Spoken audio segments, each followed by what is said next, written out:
Hi guys, welcome back to my channel. I'm Wandering Mist and today we are talking about Ashes of Creation tanking. A few days ago, Intrepid dropped their tank archetype skills preview for the levels 1 through to 10. If you haven't seen it already, fully recommend you check that out.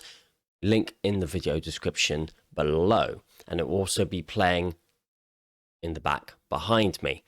Just before we jump in, I want to just reiterate that what you are seeing is early alpha footage. It is not the finished product, and a lot of things can change between now and release. All I'm doing right now is giving my thoughts on what we've seen so far and what I'd like to see from the tank archetype going forwards. With that said, let's dive in. So the abilities that they showed so far, there's nothing groundbreaking here. It's your usual tanking affair. You've got your charging gap closer. You've got your AoE smashdown ability. You've got your ranged multi-hit and pull-in abilities for those ranged mobs. And you've got your button defensive cooldown.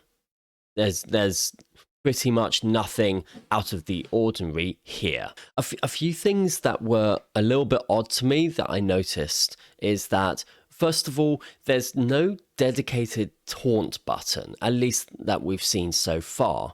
Every ability generates threat, as does your basic weapon attack, but there's no dedicated taunt button.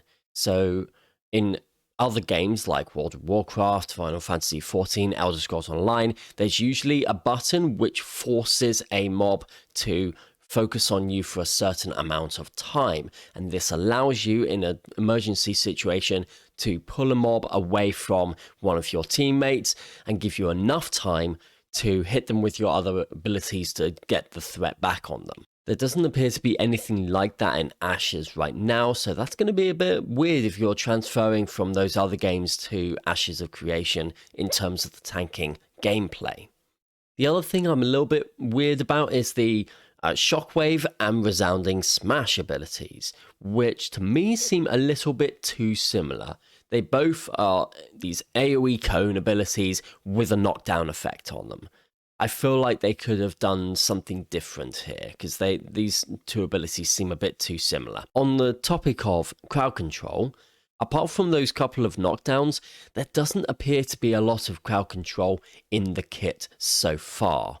Obviously, level 1 to 10 abilities, we haven't seen everything that the tank will do so far, so maybe there will be more later on.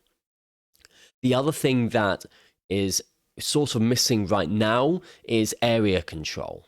One of the big things that Intrepid said that they would do is give the tank the ability to control the environment. So far, we haven't seen that in action, so I'm really curious to see what they would do with that.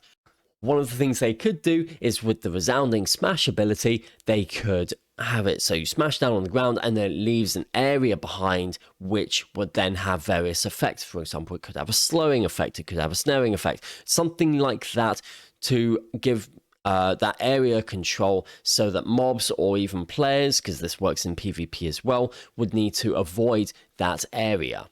That's something that they could absolutely do. Hopefully they'll do things like that later on down the line for the higher levels, but there's been nothing like that so far. From what we've seen of the gameplay so far, the abilities have quite long cooldowns. We're talking at least 5, usually 10 seconds for a cooldown, which means that you're going to be spending a lot of time just swinging your weapon, doing that basic weapon attack with the cleaving, and that's going to be your main way of generating threat. I'm personally not a fan of this because I think it feels a bit too automated and it turns the tank into more of just a DPS class that happens to be getting hit a lot of the time. Not a huge fan of that. I would like to see a little bit more variety, particularly when it comes to single target, so that you're constantly having to swap targets in a multi-target situation. So the main tank gameplay loop to me is going to be you're going to charge into the mobs or pull the mobs to you depending on the situation. From there, you're going to group up the mobs, and so you can get that weapon cleave going, and that's going to be your main way of generating threat. From there, you use your abilities on cooldown. You might want to save a couple just in case of random patrols or if something goes horribly wrong. But aside from that, you're just going to use them on cooldown, much like a DPS rotation. That seems to be how it's going to be right now. I hope it changes later on down the line in the later levels. I hope they give us more variety there, but that seems to be the general gist of what's going to happen. If that's the case, I'll be brutally honest, it doesn't really interest me that much. I'm not a fan of that kind of gameplay, so I will probably not play a tank if it stays like that. If they add in more area control and give the tank more agency with that, then I would definitely consider it. But as what we've seen right now, I probably wouldn't go for it. But maybe you have a different opinion. If so, I'd love to hear it. So put a comment down below and let me know what you think of the tank skills that we have seen so far in terms of the gameplay aspect. But that just about wraps it up for me, guys. I hope you liked this video. If you did, feel free to hit the like button and subscribe to my channel for more Ashes of Creation related content. For now though, have a fantastic day and I will see you next time.